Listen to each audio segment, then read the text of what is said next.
My name's Patel. I'm one of the co-founders and partners of Signal Noise. As Valentina just said, we're a data design studio. We've been going for just over 8 years. Kind of excited to talk about a retrospective of some of the self-initiated projects that we've been doing at Signal Noise. These have been particularly focusing on our exhibitions that we've been doing for the last 5 years. So, for those of you who don't know who we are, we're a data design studio that's been going for just over 8 years. And as of 2016, we became part of the Economist Group. And Signal Noise is made up of information designers, product designers, engineers. And we're here in London, and we've just opened up the world's smallest studio in New York, but we're getting there. In terms of what we do, we kind of have a promise. We try and work with purpose to make sure we're aligned to a strategic objective. We always make sure that what we're doing is validated, making sure there's a need for it. Novelty is often about creating something that's new and differentiated. And craft is what I really love us about, really. We do exactly that. We build things with love and care. We have 3 outputs at Signal Noise. We call it stories, products, and futures. But today, really, is a bit of an overview of what we do. So it ranges from static information design, data visualizations, to interactive, to physical installations and products as well. But today I want to kind of talk about not necessarily the work we're doing for clients, but some of the work we do for ourselves. And this is really about taking time out of doing the client work and creating a lab, in essence, right? So over the last 5 years, we've kind of been curating our own exhibitions. They've been part of London Design Festival. And I thought I'd do a bit of a retrospective and look at these. We just did one last month. Yeah, a month ago. Still recovering from it. But I'm going to talk you through the first 4, and Valentina's going to talk you through the most recent one, Data Obscura. So why do we do these things? For a number of reasons. We strongly believe at Signal Noise creating this culture of freedom, and in this respect, it's about not only doing work for clients, but taking time out to do work for ourselves. And what's great about that is there are no client restrictions. I'm sure some of you are excited about working on projects like that. And it gives us an opportunity to kind of push ourselves. One more. It's often about creating exceptional work as well. So we do it for our clients, but we want to take the opportunity to try and do it for ourselves and for the public as well. And finally, it's about talent. It's not only showing the talent we have, but attracting new people and new talent to Signal Noise. Our world, in terms of data viz, is relatively small. And it's always difficult to find good talent, I think, in what we do. So the exhibition's a great way of getting people to come in and look at the work, but also opportunities to become part of it. And one of the things we've been doing over the years, I call it Rookie of the Year, is open up one of the briefs for the exhibition where we get a graduate who's just finished to become part of the exhibition. I'm really chuffed to say that over the last 5 years, we've had a couple that have either gone on to work with us or have gone on to work somewhere else. So I'll talk you through the first exhibition in 2013 when we were really wet behind the ears. It was called Less Than a Second. And we usually, when we're doing our exhibitions, look at topics that we think are relevant not only to us, but everyone around us. And at this particular time, we were looking at time and speed. And this was around the Hadron Collider and just the amazing things that can happen in under less than a second. So this first exhibition, we were probably about 10 people at the time when Signal Noise did this. And what was great about this is we did the work internally, but we invited other agencies and other designers in the community to take part as well. So this piece was called Leap Second. This was by Christian, one of the other partners of Signal Noise. And this piece was about examining how scientists add an extra second to the day every few years to make an essential adjustment to make sure that there is a leap year. So the kind of interesting, something I didn't know until we did this, but that's what happens.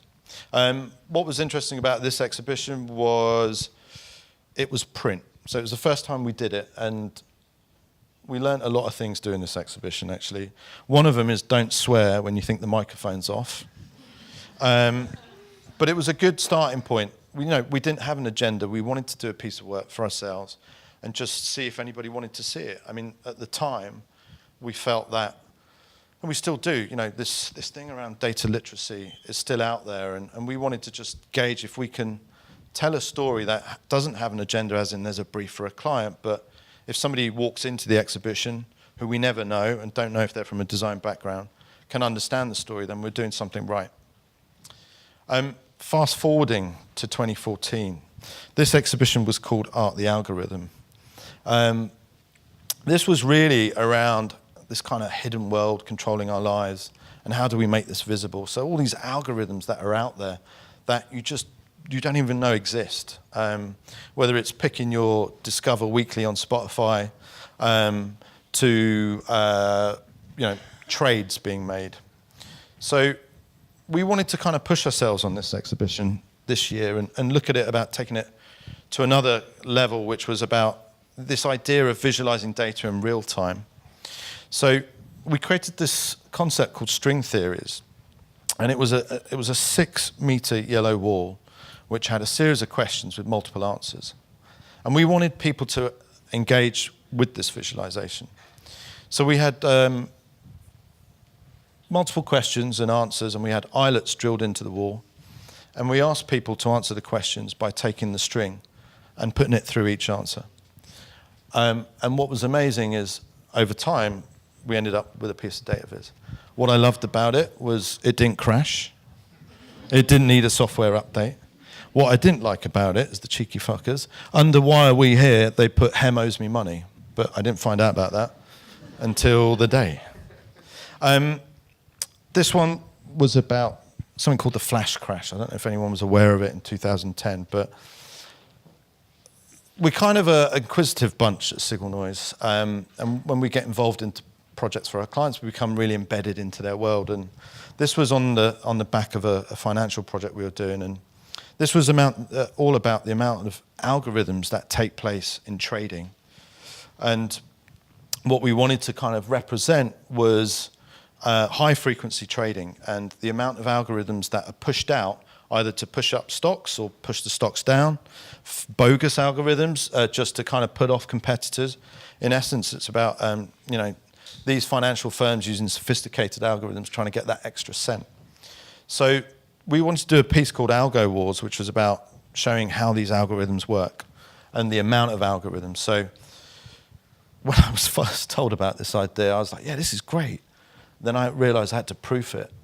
To really tell a story of just 1 minute of high-frequency trading, we needed a big space. In fact, a print that was about 5.5 meters long, just to show 1 minute of frequency trading. And it kind of just shows you a little bit of, the care and passion we have for when we're trying to do these exhibitions. And, it's not necessarily for the clients, but it's for ourselves and people around us. All right, I'm back. All right, woof. All right, we missed out a year, but it's all right. It's not a problem. I'll probably run out of time anyway. So this exhibition was in 2016 called Place Your Bets. And it was on the back of these two chumps. So it was quite freaky, actually. I mean, I'm sure you're all still in shock about what happened that year, but we were trying to bring this back to London, and for us, what does that mean for London in terms of finance, health, gentrification? How do we tell this story?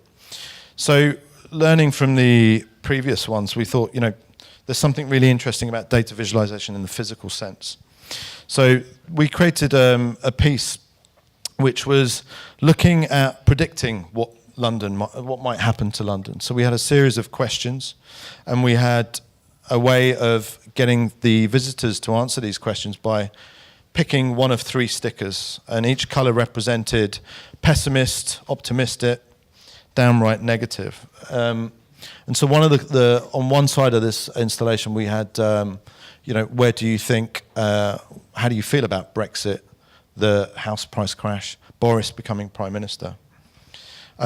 Some people were putting it literally round the corner for worse. We had something like 2,000 respondents for this piece. Another piece was called Hip Replacement. So we had the London Tube kind of etched out of wood using CNC, and we asked everyone to think, well, to predict where do you think is going to be the next hipster place. Somebody put Heathrow, I'm not sure why. Yeah. When we do these types of installations, it's great if you're there, but what if you're not there? And how can you capture this data and tell a story about it? And hopefully this video will work. So what was fun was unpicking those stickers and those strings and telling a bit of a story around it. So we created kind of snippets we pushed through social to talk about the different outputs from that installation.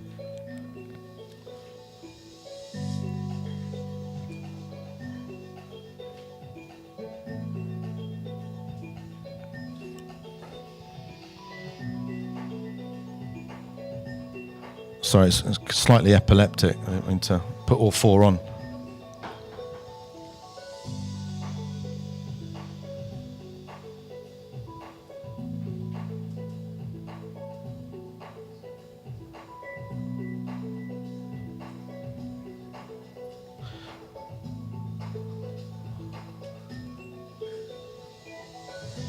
Okay, so something a little bit more calm. So hopefully this works. So this piece was called the Gentrification Forecast. And we were using, I think it was 10 years worth of census data, and originally a paper by Cambridge University, looking at deprivation and gentrification throughout London. So we wanted to tell this story in a way where you can see almost like a timestamp of people moving from one part of London to another. So we had key events like the Hackney riots, looking into the future a little bit, how the new rail network is going to come up, what effect might that have. So with each exhibition, there's always a theme, and we kind of try to explore it as best as possible. I tend not to leave this on too long, because people do get hypnotized by it, so I'm going to move on from it. I'm going to finish up on one last thing that I've learned from these things, which is this. 400 bottles of wine are consumed over the last 5 exhibitions. 2,056 bottles of beer are drunk. And we've been lucky enough where we've had 890 people attend the private views at the exhibition. I'm going to let Valentina talk about this year's exhibition, Data Obscura, in a bit more detail. Thank you. So yeah, I joined Signal Noise actually at the beginning of the year. I'm kind of new to the family. And on my first week, the whole studio was actually off any commercial brief, and we were just brainstorming what would be the theme for this year's exhibition. And we came out together with this idea of like, what if we were questioning the idea of truth? What is truth? What is consensus around what we believe to be true in this chaos of like fake news and echo chamber and algorithm dictating what we consume and what we believe? So kind of like linked to previous exhibition themes by evolving it as well. So how is the internet changing our perception of truth was the main question. And it's all about a journey of 6 months of 33 people coming together every week, kind of brainstorming on this theme. And the journey actually led us to learn a lot about the world that we're living in. Some scary stuff, some more positive stuff as well. But basically, the output of this journey is our exploration and our projects. We came up with 9 different executions, and tonight I wish I had the time to actually talk about every project, but I picked 4 different ones for different reasons. So the first thing was, where do we find our truth online? Most of us would probably regard Wikipedia as one of these sources of truth. And actually, we found out that Wikipedia has got tons of lies or hoaxes. So an investigation, one of the collaboration between Chris and Christian looked exactly at these hoaxes and tried to map them out over time and over different subjects. We found out that people made up places, historic events, different personas, all sorts of things really. So it was fascinating to kind of like tell the story of like the kind of like made up or fake reality that we find in a amazing point of free knowledge that we have, that we all consider to be truth, but it can perhaps sometimes be inaccurate. Another aspect of working together on side projects is about playing. And I think it's a great thing, and it's a great opportunity the Signal Noise give us the kind of space in the studio to express ourselves, to stretch out our wings, and to also feel free to think little or think big without the constraint of a client or without having the pressure of meeting a deadline. It's kind of like the joy of experimenting with the freedom of failure, because in the process is where you learn the most. And also you can have fun. This is another exploration by a group of our colleagues. They came up with the idea of like, what if we were actually able to visualize and manifest what happens on YouTube and give form to the algorithm of YouTube. So for months before the exhibition, they trained 3 digital profiles inspired by these 3 different people. Legends. So as you can see, quite different in types of, in the type of interest that they might have. And really like the challenge here was like, can we feed these 3 digital persona with enough content to then have a strong enough profile that then whenever we search something on YouTube, we actually see a very different type of content. And until a couple of weeks before the exhibition, we weren't quite sure if this would work. But indeed, it works pretty well. And the installation was also quite playful and fun. The visitors could use this iPad up front to search any term or any video content, and then with an accelerated stream of content, we would actually see what would happen on every screen, so what these fictional personas would actually see. And also you had the opportunity to search through your own YouTube profile to see what type of content you were served and perhaps associate your profile with these 3 different people. It was no surprise that the far-right conservative profile had a lot of Fox News type of related content. Engage is absolutely key in the way that we're thinking about these projects. The way that we're defining the theme up front is all about engagement. It's all about getting involved in whatever debate or conversation is happening out there. It's about becoming more aware of the world that we're living in. And I think it's a great thing of working with data because it's really like a footprint of whatever experience we are living. So engaging with the conversation of like fake news or filter bubble algorithms is kind of like making us more aware, and perhaps our exploration can make other people more aware of what's going on. So it's about engaging in these conversations. And Ben here decided to look into the fact that although we are living in such an information age, we are still so fractured when it comes to evidence-based knowledge. So climate change, science has basically been telling us for decades that things are looking bad, but we're still completely fractured. And fake news obviously play a role in this fraction. So he traced basically the life of a fake news about climate change that was published in February 2017 by Dandelion Sunday. And Credible paper. Sorry? Very credible paper, that is. Yes, exactly. And it was actually used as a source for many other articles, unfortunately, being shared more than 200,000 times. And this is basically the journey. When it started, so the article starts here, and then the echo effect. So this is a ripple effect through time. The red arch means the amplification of this false material, and the white arch is actually news outlet that calls it out as bullshit. As you see, like the main arch here is the New York Times, and it's so big because it had lots of reach. It kind of shut it down for a bit, so the red is not growing anymore. Shut it down for a bit, but actually you see there is still quite a lot of repercussion after that. And when I'm saying about engagement, it's also about being proactive in being out there in the conversation of whatever is happening socially. And perhaps as a designer, we do play a role in these dialogues. And this is a good example of Ben being kind of bold and say to the people the first call out this article and pointing out there was fake. He got in touch with the researcher at LSE and said, hey, I use your work to actually base all my project on. Would you like to come to the exhibitions? And this guy came, they were obviously in love with the work that Ben did, and the day after they actually published an article including him. And now they are in conversation to perhaps evolve his exploration.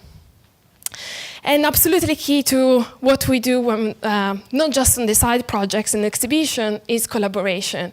As a studio, I think we are not a function of the aggregated talents that we have, but how these talents work together and the magic that happens when people with different backgrounds or different skill sets, they come together, they can really complement each other and come up with great work. This last project is actually a project that I was involved in.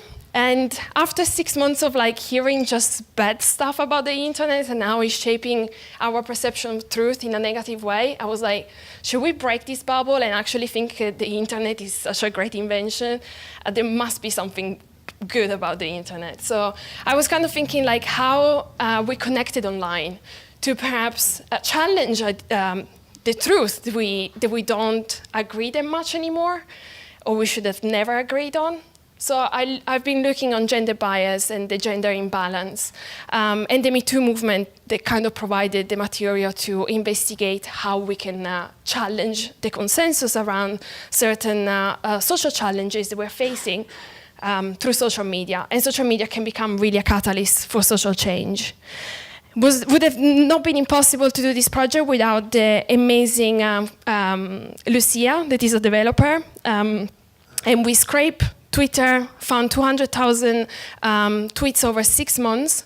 The beginning was this tweet. They invited other women to tweet about their sexual violence experiences online and make it public. And we created 3 infographics. They're kind of like a visual analysis of our findings. Just to pause for a moment, we go into the insights. You see flowers, right? That's kind of like my visual metaphor to talk about this movement. Is a dandelion, is the kind of thing that you want to blow and hope that it's gonna change, the situation is gonna change. And this is beautiful but also complex flower that is connected to this idea of a pest, of a weed. Is the kind of thing that you don't want in your grass, because it can grow so fast, it can grow on any soil. And that's the beauty of this movement, that somebody started to say something and then it just had this massive ripple effect that other women felt like, okay, all together we can actually create change. So we created 3 dandelions, and each one is looking at a different aspect of the Me Too movement and the effect and the reach that it had. This one is looking at the footprint. It's not a surprise that most of the tweets that are actually represented here in the ends of the seeds came from North America. We're actually just scraping the English hashtag here. But the most surprising thing is actually looking at the orange branches. The ones that stick out are basically the tweets that they were great in popularity, so number of likes or number of retweets. So things like that are quite small because they didn't have the many tweets individually, but they were really great in popularity, so it meant that they went viral. And Bangladesh, for instance, was one of these countries that talking about sexual violence is a taboo. You can't really voice any concern or any personal stories about sexual violence, but the movement actually allowed women to talk and to finally say something about it. The second dandelion is looking at the content of this tweet. So we were kind of thinking, can we visualize the semantics, what these women were talking about? And it's a very simple visualization. It's just like a tag cloud type of visualization where the most frequent words that we scraped in these tweets are visualized by size. It's not a surprise that in the middle, in the center, the largest words, the most frequent, are about sexual violence. But it's actually quite positive to see that there is some hope for change. Time's up. Bravery, breaking, resign. And I think even more interesting is the fact that it really had a force of change, this movement, because the perpetrators were actually called out, and it kind of brought to some sort of activism for real. So it's the beginning of a change. And then the final Dandelion is looking at the top most popular tweets of this corpus of tweets that we had, of this sample. And we're looking at why these top tweets, why they went so viral. Is it because they had already lots of followers, the people that tweeted, or is it because of the content? And it's actually interesting to note that, so the way that is encoded is the size of the seed is representing the followers that the tweeter had at the time of tweeting. And then the farthest away is from the center is indicating how much it traveled, how many times it was retweeted. So you see this one, actually, it didn't have the many millions of followers, but it got retweeted so many times. And it's kind of like telling us, I think, something very, very interesting, the fact that actually social media is a more democratic way of coming together, and every voice really can be heard in an equal way. And this is not moving anymore. Okay, it's moving now. And yet, through an interactive visualization also, it was possible to get into the poster and read all the tweets, as well as looking to the timeline of events and explore more of a journey, more of a linear story. And that's basically it for the projects. I want to leave you with the 3 tips. So if we are inspiring you to do your own self-initiative project, or if you are into side projects, I feel like there are 3 things that you might want to consider right at the beginning. So first of all, how to get started is about, this is not going. Okay, yeah. One back. Yes. I knew I had a purpose. So how do you start? The first thing is about asking a question. What do you want to learn? What do you want to, what makes you curious? What motivates you? And this question shouldn't be like how I'm going to execute it or what it's going to look like. It's really about the subject. It's really about like what's the motivation that is going to take you to go through evenings and perhaps even weekends to work on your project. It's about time, and this is like very much based on my own experience. I actually build on my portfolio around the side projects and these personal investigations. Right at the beginning, it's really, really important to have a deadline and to give yourself that kind of like goal. And make it public, like tell your family, tell your friends, put it on your social media, put it on your blog, because otherwise it's so easy to just like drag it over and over and over and just forget it on a drawer somewhere. So it's really important to have a deadline and make it public. It's the only thing that is going to make Just you on that stick note, to it. Yeah, don't be working till 5 a.m. the day before you put the work up. Yeah. Just don't. And that's pretty much what happened to me. 6 p.m. on the night of the opening, and we kind of didn't sleep the night before. And just an hour before the exhibition opened, we were still hacking on the code and trying to fix bugs.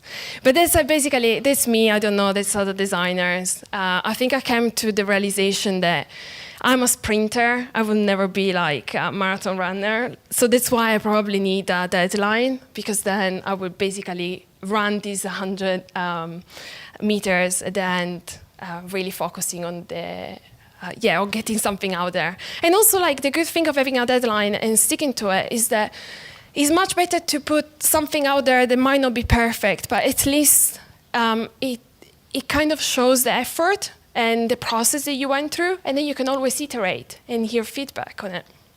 And then finally, we label most of this project passion projects, but I think more than passion is really a mindset, is the dedication, because passion kind of implies emotion and feelings. And sometimes you're going to hate the project. You're going to hate the fact that you need to spend the evening on it. So it's more really about the mindset. Just stick to it and it's going to be fine. And I guess dedication personified here. Yet amazing human beings we have in our office, absolutely, like dedicated designers. This is Ben. He actually went through a bike accident during the day, and he came to the opening before he went to the A&E with a fractured arm. It was like just insane. Literally blood, sweat, and tears. But I just loved the fact that he was there. He could look at his piece and he could share with the people. And on that, we are hiring. So we are always looking for new talent. If you want to talk to us, please do come and talk to us. Before you clap, and you should, one more thing. This is not to do with us. Where's Piero? This guy over here runs an amazing magazine with Tiz. Is Tiz here? No. Okay. So these guys run a magazine called, what's it called? Market Cafe?